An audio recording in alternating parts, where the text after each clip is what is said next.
আমার এক জুনিয়রকে বলছিলাম আমাদের বস কিভাবে তার কর্মচারীদের সাথে ব্যবহার করে, আর বসের কোনো কথায় কেমন উত্তর দিতে হয়। এক রকমের গ্রুমিং, সেটাই শেখাচ্ছিলাম। আর বেকার ভয় পেতে বারণ করলাম। আদ্রিতার মনে নীলের কথোপকথন যেটুকু কৌতূহলের সৃষ্টি করেছিল, নীলের এই স্বতঃস্ফূর্ত উত্তরে তাও প্রশমিত হলো। এরপর নীল আর আদ্রিতা দুজনে মিলে ঠিক করলো আজ রাতে ওরা ঘরেই ডিনার করবে। নীল ডিনার বানাতে শুরু করলো, আর আদ্রিতা সারাক্ষণ নীলের পাশে পাশে ওকে সাহায্য করতে থাকলো। বিয়ের এতগুলো বছর পর এই প্রথম আদ্রিতা নীলকে কোনো কাজে সাহায্য করছিল। কাজ করতে করতে নীল আদ্রিতার দিকে তাকিয়ে মুগ্ধ হয়ে গেল। আদ্রিতার কপালে ঘাড়ে জমে থাকা বিন্দু বিন্দু ঘাম আলতো হাতে মুছে দিল সে। তারপর খুব সুন্দর করে ফুলকো ফুলকো লুচি আর আলুর দম বানালো নীল। তার সাথে আদ্রিতার প্রিয় বেগুন ভাজা। যতই দামি দামি খাবার খাও না কেন, বাড়িতে বানানো এসব ডিশ আদ্রিতার দুর্দান্ত লাগে। আদ্রিতা আঙুল চেটে পুটে ডিনার সারল। তারপর গল্প করতে করতে শুয়ে পড়ল ওরা দুজনে। পরদিন সকালে সেন ম্যানশন থেকে আদ্রিতার জন্য ফোন এলো। আদ্রিতাকে এক্ষুনি তলব করেছে ওর ঠাম্মা কল্যাণী সেন। আদ্রিতা খুব দ্রুত ফ্রেশ হয়ে একটা ট্যাক্সি নিয়ে রওনা দিল ওদের ম্যানশনের উদ্দেশ্যে। নীলও সকাল সকাল ঘুম থেকে উঠে ফ্রেশ হয়ে ওদের কোম্পানির জন্য বেরিয়ে গেল। গতকালই ওর সেক্রেটারি নন্দিতার সাথে নতুন একটা ডিলের ব্যাপারে কথা হচ্ছিল। কয়েকশো কোটি টাকার এই নতুন ডিলটা নীল কেয়ারফুলি হ্যান্ডেল করতে চায়। সেই জন্য নন্দিতার সাথে আজকে একটা ইম্পর্ট্যান্ট মিটিং রেখেছিল সে। আসলে কাল ফোনে কথা চলাকালীন আদ্রিতার চলে আসার কারণে ডিটেলে আর কথা এগোয়নি। তবে নীল বুঝতে পারল আজ যেন অন্যান্য দিনের থেকেই বেশি হালকা লাগছে মন মেজাজ। সকালে ঘুম থেকে উঠে কল্লোলের দেওয়া ওষুধগুলোর গুণাগুণ সম্পূর্ণভাবে বুঝতে পারল নীল। ওর এতটাই ফ্রেশ লাগছিল যে ও মনে মনে কল্লোলকে অনেক ধন্যবাদ জানালো। কল্যাণীর ডাকে সেন পরিবারের সকলেই এখন সেন ম্যানশনে হাজির। সকলের উদ্দেশ্যে কল্যাণী দেবী বললেন, মানছি বসু ইনফ্রাস্ট্রাকচারের রাহুল বসু নিজে থেকে এসে আমাদের কয়েকশো কোটি টাকা দিয়ে দায়মুক্ত করেছেন, কিন্তু এটাও তো মানতে হবে যে উনি এর বিনিময়ে 60% শেয়ার নিয়েছেন। এখন মাত্র 40% শেয়ার নিয়ে আমাদের কর্পোরেশন টিকিয়ে রাখবো কি করে?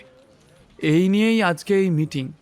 আমি তোমাদের সকলের কাছে তোমাদের বক্তব্য, তোমাদের পরামর্শ জানতে ইচ্ছুক। ঠাম্মা ঠিকই বলেছে, বছরের শেষে 40 শেয়ার নিয়ে এগোলে কোনো প্রফিটই আমাদের থাকবে না। তাহলে আমরা আমাদের ফিউচারের প্ল্যানিং কিভাবে করব? জমাবো কি?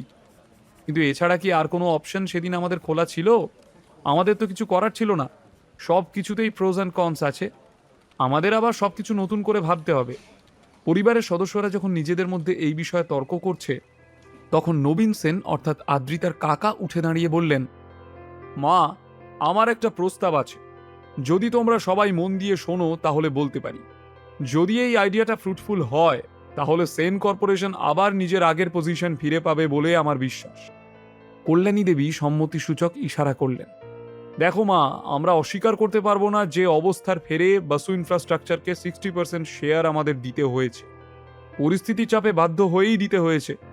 এখন আর ওদের পার্টনারশিপকে আমরা ইগনোর করতে পারবো না। এই মুহূর্তে সেন কর্পোরেশনের সেই ক্ষমতাও নেই। সুতরাং আমার সাজেশন হলো আপাতত ওই 60% শেয়ার ভুলে যাও, আর বাকি 40% শেয়ারের মধ্যে 10% শেয়ার বিক্রি করে দেওয়া হোক। বিক্রির টাকায় আমাদের ক্যাপিটাল জোগাড় হয়ে যাবে। তারপর আবার আমরা নতুন একটা কোম্পানি শুরু করতে পারি। নতুন কোম্পানি, নতুন ব্যবসা। নবীন কাকার এই প্রস্তাব কল্যাণীর খুব ভালো লাগলো। উনি যেন প্রসন্ন হলেন। হ্যাঁ, এই প্ল্যানটা তো বেশ ভালো, কিন্তু আমাদের 10% শেয়ার কেই বা কিনবে? চিন্তিত হয়ে কল্যাণী জিজ্ঞেস করলেন, ওই 10% শেয়ারেরও তো কোটি টাকা দাম। এই বাজারে নতুন করে এখন এত টাকা দিয়ে কে কিনবে আমাদের শেয়ার? মা, তুমি অযথা টেনশন করছো। সবাই জানে সেন কর্পোরেশন তাদের 60% শেয়ার বসু ইনফ্রাস্ট্রাকচারকে বিক্রি করে দিয়েছে। বাজারে বসুদের এখন যথেষ্ট কদর। তাই রিস্ক নিয়েও শুধুমাত্র বসুদের মতো নামী কোম্পানির সাথে পার্টনারশিপে আসার জন্য যে কেউ এই 10% শেয়ার কিনে নেবে। এছাড়াও আমাদের সেন পরিবার যদি দুটো ব্যবসায়ী পরিবারের সাথে হাত মেলায়, তাহলে ফিউচারে আমাদের মাটি ধীরে ধীরে আবার শক্ত হবে। নবীন বেশ বুঝিয়ে বলল কথাগুলো। ওর কথা ফুরোতেই পরিবারের একজন বলে উঠল, কিন্তু এমন কারোর কথা কি জানা আছে যে একেবারে 10% শেয়ার কিনে নিতে চাইবে? আমার একজন বন্ধু আছে, ওকে আমি প্রাথমিকভাবে খানিকটা শুনিয়ে রেখেছি। যদি আরেকবার রিকোয়েস্ট করি ও নিশ্চয়ই রাজি হবে। ওর কাছে অলরেডি অনেক কোম্পানির শেয়ার আছে, কোটি কোটি টাকার মালিক। 10 শেয়ার কিনতে ও একেবারেই রাজি হয়ে যাবে বলে আমার বিশ্বাস। বলে নবীন কল্যাণী দেবীর দিকে তাকিয়ে ওনার কনসেন্ট চাইলেন। তোমার বন্ধুটি কে? আমি কি তাকে চিনি? নবীন সেনের কথা শুনে কল্যাণী দেবী ভ্রু কুঁচকে জিজ্ঞেস করলেন। নবীন আত্মবিশ্বাসের সাথে বললেন, আশরাফ আলী। তোমরা নামটা শুনেছ নিশ্চয়, আলী এন্টারপ্রাইজ। মনে পড়ছে? ও তো আমার বন্ধু, ওর কথাই বলছিলাম মা। নবীনের মুখে এই নামটা শুনে ঘরে উপস্থিত সকলেই চমকে উঠল। আশরাফ আলীকে চেনে নবীন কাকা? ওর ব্যবসা তো এখন কলকাতার বাইরেও রমরমিয়ে চলছে। নেপাল, বাংলাদেশ, এমনকি শুনেছি রাশিয়াতেও আলী এন্টারপ্রাইজ দারুণ ব্যবসা করছে। সেই আশরাফ আলীর কথাই বলছে। আশরাফ আলী নবীন কাকার বন্ধু? এমন একটা ক্ষমতাশালী নাম শুনে এক লহমায় সেন পরিবারের সদস্যরা নিজেদের ভবিষ্যতের সব সংশয় যেন দূর করে ফেলল।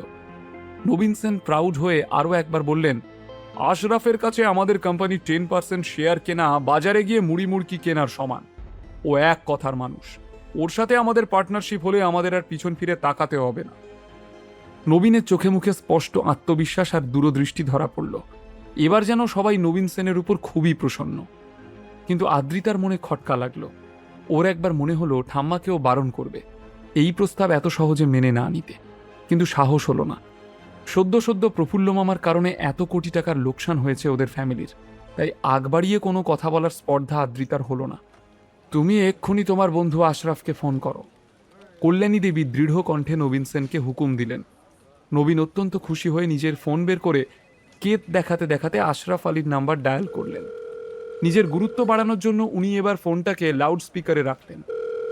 রিং হওয়ার সঙ্গে সঙ্গেই ওপাশ থেকে একজন ফোন ধরল। নবীন বললেন, হ্যালো, আমি কি মিস্টার আলীর সাথে কথা বলছি? আমি নবীন সেন, মানে সেন কর্পোরেশনের নবীন সেন, কলকাতা থেকে বলছি। আশরাফ আলী কি নবীন সেনের এই প্রস্তাব মেনে নেবে? ওর আবার অন্য কোনো মতলব নেই তো? এর বিনিময়ে আশরাফ আলী নতুন কোনো কন্ডিশন দেবে নাকি? কল্যাণী দেবী কি সেই কন্ডিশন মেনে নেওয়ার পরিস্থিতিতে আছেন, নাকি আদ্রিতা ঠাম্মিকে বুঝিয়ে ডিল ক্যান্সেল করাবে? আচ্ছা, নীল কোনোভাবে জড়িয়ে যাবে না তো এই আশরাফ আলীর সাথে? বিনামূল্যে গল্প শুনতে নিচের ইনস্টল বাটনে ক্লিক করুন এবং পকেট এফএম ডাউনলোড করুন। লিঙ্কটি রয়েছে ডেসক্রিপশনে।